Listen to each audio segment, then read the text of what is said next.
Hi friends, we are back with the last straw. We left off when it was nearing Valentine's Day. Thursday.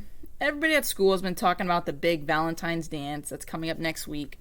This is the first year at my school they've actually had a dance, so everyone's all excited. Some of the guys in my class were even asking girls if they would be their dates to the dance. Me and Riley are both bachelors at the moment, but that's not going to stop us from arriving in style.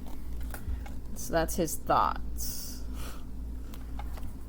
I figured if me and Riley scraped together some money in the next few days, we could rent a limo for the night. But when I called the limo company, the guy who answered the phone called me ma'am, so that pretty much blew any chance he had of getting my business.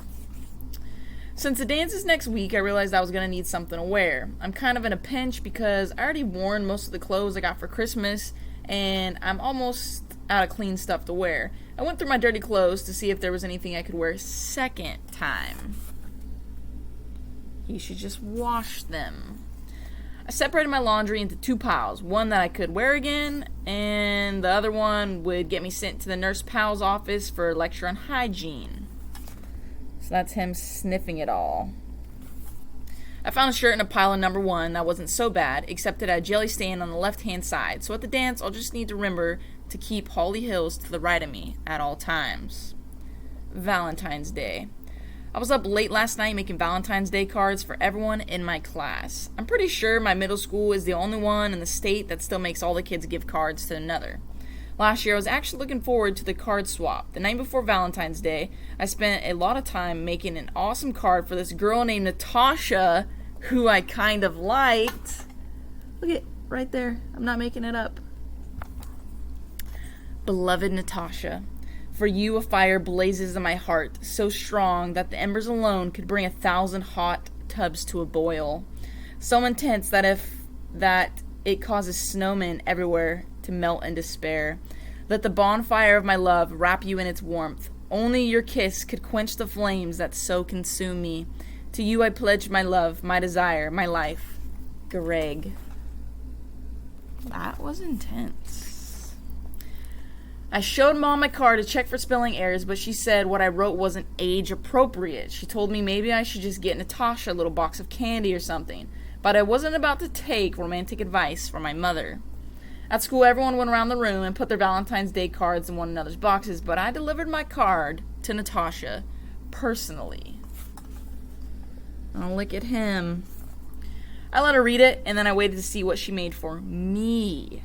Natasha dug around her box and pulled out this cheap store-bought card that was supposed to be for her friend Chantel, who was out sick for the day.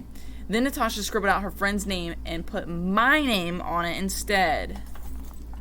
Oh no.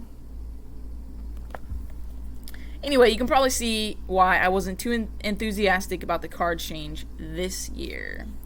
Last night I came up with a great idea. I knew I had to make a card for everyone in the class, but instead of being all mushy and saying things I didn't really mean, I told everyone exactly what I thought of them. I think it's going to go bad. The trick was I didn't actually sign any of my cards. Dear James, you smell. A few of the kids complained about the cards to our teacher, Miss Reiser, and then she went around the room trying to figure out who sent them. I knew Miss Reiser would think that whoever didn't get a card was the culprit, but I was prepared for that too, because I made a card for myself. Dear Greg, I hate your guts. After the card exchange came the Valentine's Day dance. The dance was originally supposed to be at night, but I guess they couldn't get enough parents to volunteer to be chaperones, so they put the dance smack in the middle of the school day instead. The teacher started rounding everyone up, sending them down to the auditorium at around 1. Anyone who didn't want to cough up the $2 for admission had to go down to Mr. Ray's room for study hall, but it was pretty obvious to most of us that study hall was basically the same thing as detention. The rest of us filed into the gym and sat in the bleachers. I don't know why, but all the boys sat on one side of the gym and all the girls sat on another side. Once everyone was inside the gym, the teacher started the music, but whoever picked out the songs is seriously out of touch with what kids are listening to these days. You do the hokey pokey and turn yourself around. Oh, they're not feeling the music. For the first 15 minutes or so, no one moved a muscle. Then Mr. Phillips, the guidance counselor, and Nurse Powell walked to the middle of the gym and started dancing. I guess Mr. Phillips and Nurse Powell thought if they started dancing, all the kids would come down onto the floor and join them. All they really did was guarantee that everyone stayed in their seat. Finally, Miss Mancy, the principal, grabbed a microphone and made an announcement. She said that everyone in the bleachers was required to come down onto the floor and dance, and it would count as 20% of our PE grades.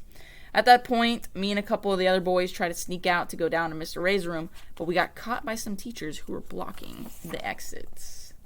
Miss Mancy wasn't kidding about the gym grade thing either. She was walking around with Mr. Underwood, the PE teacher, and he was carrying his gradebook with him. I'm already close to flunking PE, so I knew it was time to get serious, but I didn't want to look like a fool in front of kids in my class either. So I just came up with the simplest move I could do that technically would qualify as dancing. Step, pause, step, pause. Unfortunately, a bunch of other guys who were worried about their PE grades saw what I was doing and they came to where I was. And the next thing I knew, I was surrounded by a bunch of bozos who were stealing my moves. Step. I wanted to get as far away from those guys as I could, so I looked around the gym for a place where I could go dance in peace. That's when I spotted Holly Hills across the room, and I remembered why I even bothered coming to this dance in the first place. Holly was dancing with her friends in the middle of the gym, and I started doing my step dance thing, moving slowly towards them. All the girls were lumped together in one big pack, and they were dancing like professionals, probably because they spent all the free time watching MTV. So that's them all dancing. Holly was right in the middle of the group. I kind of danced around the outside of the circle for a while, trying to figure out an opening, but I couldn't. Finally, Holly stopped dancing and went to get a drink, and I knew it was my big chance. So he sees her. He's thinking about going over there. But just when I was about to go up to Holly Hills and say something witty, Fregley came flying in out of nowhere.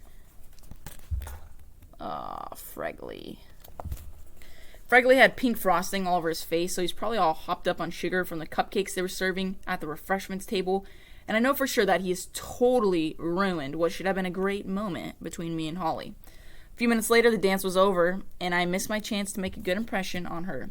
Walked home alone after school because I just needed a little time to myself. After dinner, Mom told me there was a Valentine's Day card out in the mailbox for me with my name on it. When I asked her who it was from, she said, someone special. I ran out to the mailbox and got the card, and I have to admit, I was pretty excited. I was hoping it was from Holly, but there are at least 4 or 5 other girls at my school who I wouldn't mind getting a card from either. The card was in a big pink envelope with my name written in cursive. I ripped it open, and here's what I found. A sheet of construction paper with a piece of candy taped to it, and it was from Raleigh. Sometimes I just don't know what to do about that boy.